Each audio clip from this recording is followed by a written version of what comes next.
अस्सलामु अलैकुम वरहमतुल्लाहि वबरकातुहू। मेरे प्यारे नौजवानों, आज हम बात करेंगे सेक्सुअल डेबिलिटी के बारे में। इसको मर्दाना कमज़ोरी भी कहा जाता है। जिसे मर्दाना ताकत, इसका एहसास और उसकी फीलिंग्स इंसान की अक़ल और माइंड के साथ ये बहुत ही गहरा जोड़ और ताल्लुक़ रखती है। मैं समझता हूँ कि इसकी वजाहत और इसकी एक्सप्लेनेशन देने की कोई ज़रूरत नहीं है, लेकिन कभी ये बीमारी सेक्सुअल डेबिलिटी इंसान के लिंग में, अज़्व तनासुल में और इसी तरीक़े से कभी खुसियतैन में पैदाइशी नुक्स और कमी की वजह से होती है। अगर कोई इंसान इस बीमारी में पैदाइशी नुक्स की वजह से मुब्तला है तो उसका इलाज फौरी करवाना चाहिए, वरना इलाज उसका नामुमकिन और इम्पॉसिबल हो जाता है। अब गौर करने की बात है कि ये बीमारी ज़्यादातर क्यों होती है।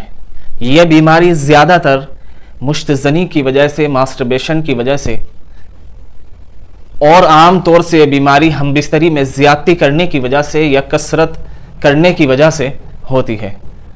और इसी तरीके से फिर अगलामबाजी यानी मर्द का मर्द के साथ मुँह काला करने की वजह से, इसी तरीके से धात पड़ने की वजह से, स्पर्मेटोरिया की वजह से, नाइटफॉल एहतलाम की वजह से ये बीमारियाँ वजूद में आती हैं।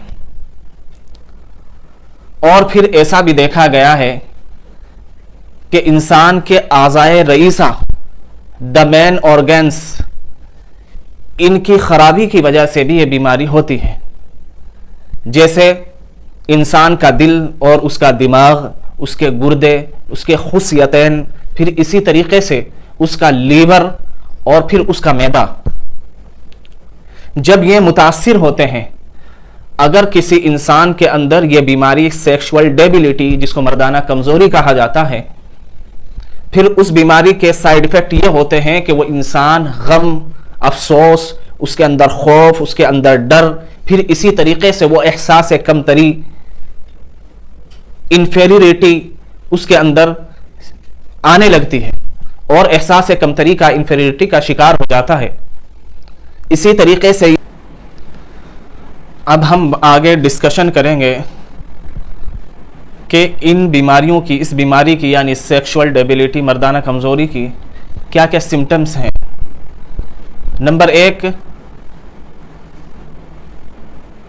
अज़्व तनासुल यानी लिंग ये ढीला पड़ने लगता है और इसी तरीके से वो टेढ़ा होने लगता है। इसकी 2 किस्में हैं। पहली किस्म ये है कि बाज़ मरीज़ के अंदर, पेशेंट के अंदर यह बीमारी कम होती है तो उनको हल्का हल्का जोश रहता है। और दूसरी किस्म यह है कि एक पेशेंट और बीमार ऐसा होता है कि जिसके अंदर बिल्कुल जोश रहता ही नहीं, बिल्कुल ख़त्म हो जाता है और उसका दिल और मन सेक्स को भी नहीं करता।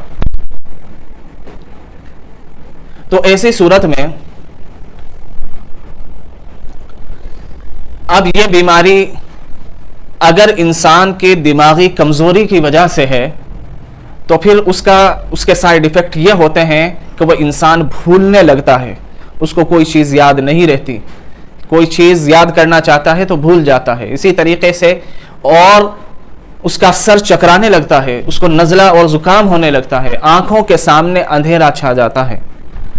और अगर उसको ये बीमारी दिल की वजह से है, दिल की कमज़ोरी की वजह से है, तो फिर उसकी जो नब्ज़ होती है वो कमज़ोर पड़ जाती है, हल्की चलने लगती है और वो डर महसूस करने लगता है। और तीसरी चीज़, अगर ये बीमारी उसके लीवर और मैदे यानी स्टमक के प्रॉब्लम की वजह से है तो उस सूरत में उसको भूख कम लगने लगती है और उसका खून कम बनने लगता है, जिसकी वजह से वो इस बीमारी में मुब्तला होता है। और अगर ये बीमारी उसको गुर्दों की वजह से है तो गुर्दों, किडनी पर वरम आ जाता है और हल्का हल्का दर्द होने लगता है। और इसी तरीके से खुसियतैन, अंडकोश, उसमें भी दुखन होने लगती है कभी वरम की वजह से। तो इन चीज़ों का ख्याल रखना ज़रूरी है कि हम इन चीज़ों से, इस बीमारी से कैसे बचें। इसलिए हम इसकी वजाहत और इसकी एक्सप्लेनेशन और इसके बारे में जो हम डिस्कस करेंगे वो अगली वीडियो में, जो अगला पार्ट होगा इंशाअल्लाह, कि इसके इलाज का तरीक़ा क्या है और कैसे ऐसे मरीज़ों का इलाज किया जाए और कौन कौन सी दवाइयाँ उनको इस्तेमाल की जाए, उनको इस्तेमाल कराई जाएं। इसलिए इस बात को हम अगले पार्ट में इसकी वजाहत करेंगे। इसलिए आप लोगों से दरख्वास्त है कि आप हमारे चैनल को सब्सक्राइब करें, शेयर करें, लाइक करें और आगे लोगों तक बढ़ाएं और लोगों तक पहुँचाएँ। वल्लाहु आलम बिस्सवाब।